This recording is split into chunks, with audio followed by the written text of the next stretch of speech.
Have you ever wondered why the most brilliant people you know seem to drift away from parties, avoid small talk, and choose books over crowded gatherings? Why does your smartest friend prefer solitude while everyone else craves constant social validation?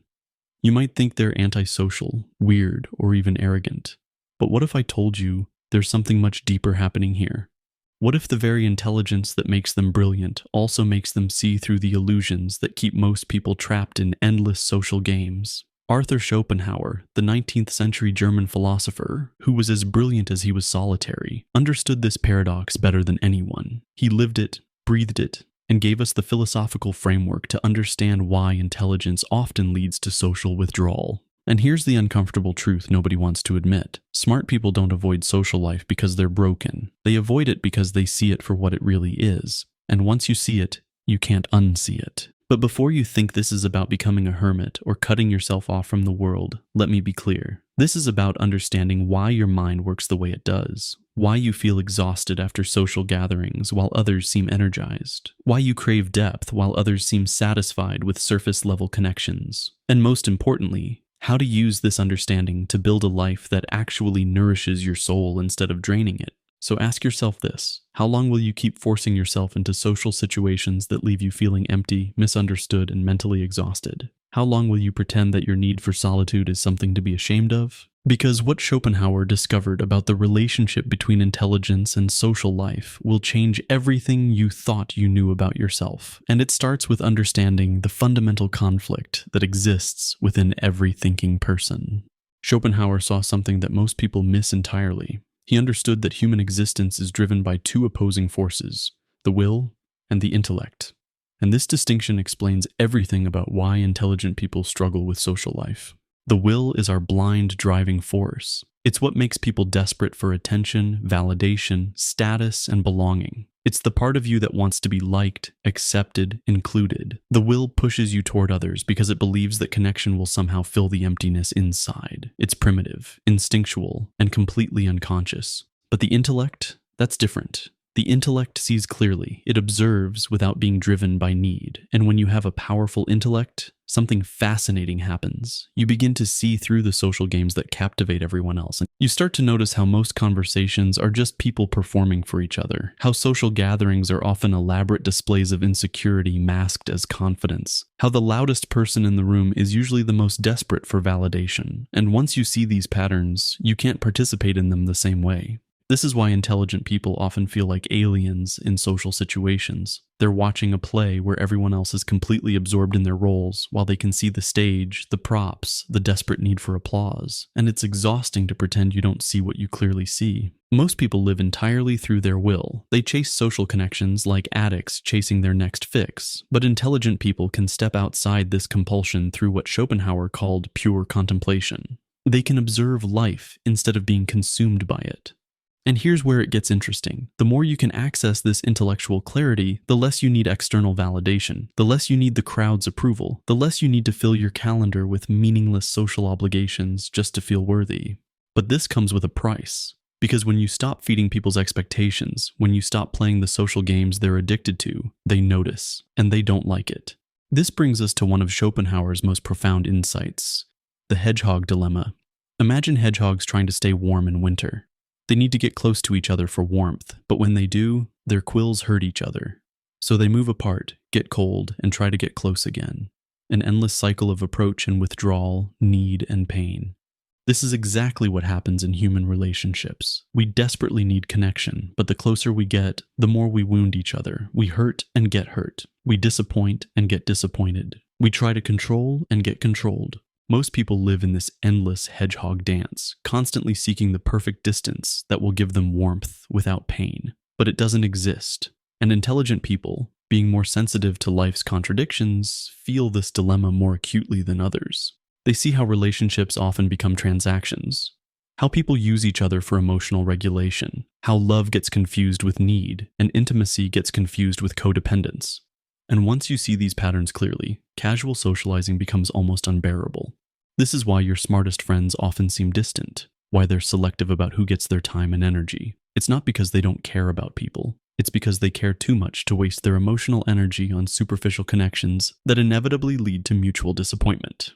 In our age of social media and constant connectivity, this dilemma has become even more intense. We're all hedgehogs now, desperately poking each other through screens, seeking warmth, but mostly finding pain. And the intelligent ones are the first to put down their phones and walk away. But here's what most people don't understand about solitude. And this is where Schopenhauer's wisdom becomes life-changing. Solitude isn't about running away from people. It's about running toward yourself. In solitude, you're free from the exhausting need to perform, to explain yourself, to manage other people's emotions. You're free from the constant pressure to be someone else's idea of who you should be. And in that freedom, something beautiful happens. You start to discover who you actually are. Schopenhauer understood that genuine self-development can only happen in solitude. Because when you're constantly responding to external demands, when you're always in reactive mode, when you're always trying to fit into someone else's narrative, you lose touch with your authentic self. Social life often requires compromise, not just of your time and energy, but of your very identity. You learn to dim your light so others don't feel threatened. You learn to laugh at jokes that aren't funny. You learn to have opinions that don't rock the boat. And slowly, without realizing it, you become a stranger to yourself. But in solitude, the mask comes off, the performance ends, and you can finally hear your own voice without the world's constant interference. This is where real growth happens. This is where creativity blooms. This is where you develop the strength to live authentically instead of automatically. Intelligent people intuitively understand this. They know that their minds are their most valuable resource, and they protect them fiercely. They'd rather have one meaningful conversation than 10 shallow ones. They'd rather spend an evening with a book that expands their consciousness than at a party that shrinks it. And here's the paradox that drives other people crazy. The more comfortable you become with solitude, the less needy you become in social situations. And the less needy you are, the more attractive you become to people who are worth knowing. Now, before we go further, let's address the elephant in the room. This perspective has its shadows, and Schopenhauer himself embodied some of them. He could be elitist, misanthropic, and dismissive of people who didn't share his intellectual gifts. He sometimes confused his personal wounds with universal truths.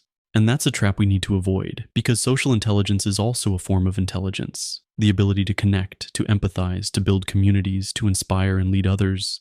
These are profound human capacities that deserve respect. The goal isn't to become a misanthropic hermit who looks down on everyone else. The goal is to understand your own nature so you can honor it without judging others for theirs. Some people are genuinely energized by social interaction. They think out loud, they process emotions through connection, they find meaning in community, and that's beautiful. The tragedy happens when we try to force square pegs into round holes. When introverted, intellectually driven people try to live like extroverted, socially driven people. Or when we shame people for needing solitude, for being selective, for preferring depth over breadth in their relationships. Balance is everything. Complete isolation can lead to stagnation, bitterness, and a dangerous disconnection from the human experience.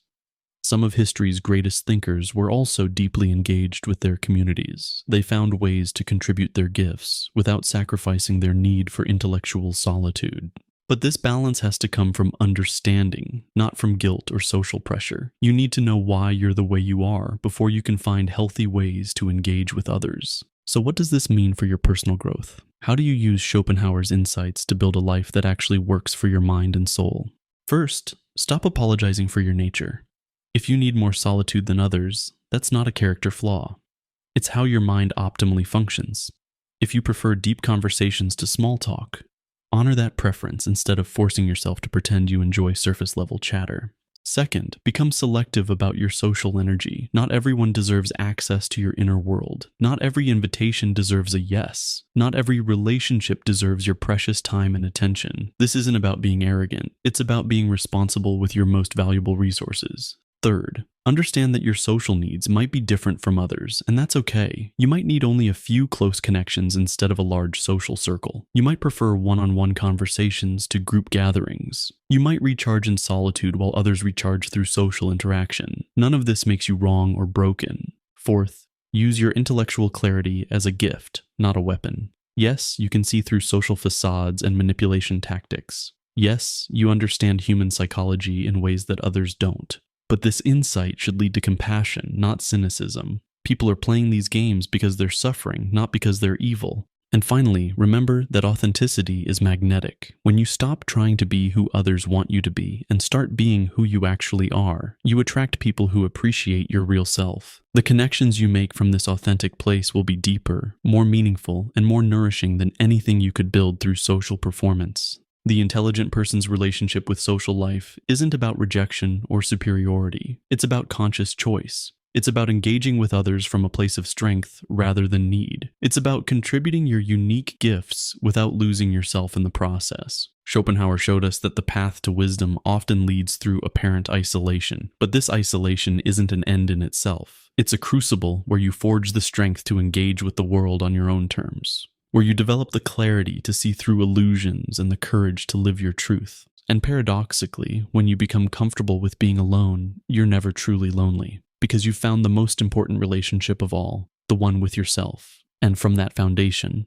every other connection becomes a choice rather than a desperate need. So the next time someone asks why you don't care about social life the way others do, you'll know the answer. It's not because you don't care about people. It's because you care enough about yourself to honor your authentic nature. And in a world full of people desperately trying to be someone else, that might be the most intelligent choice of all.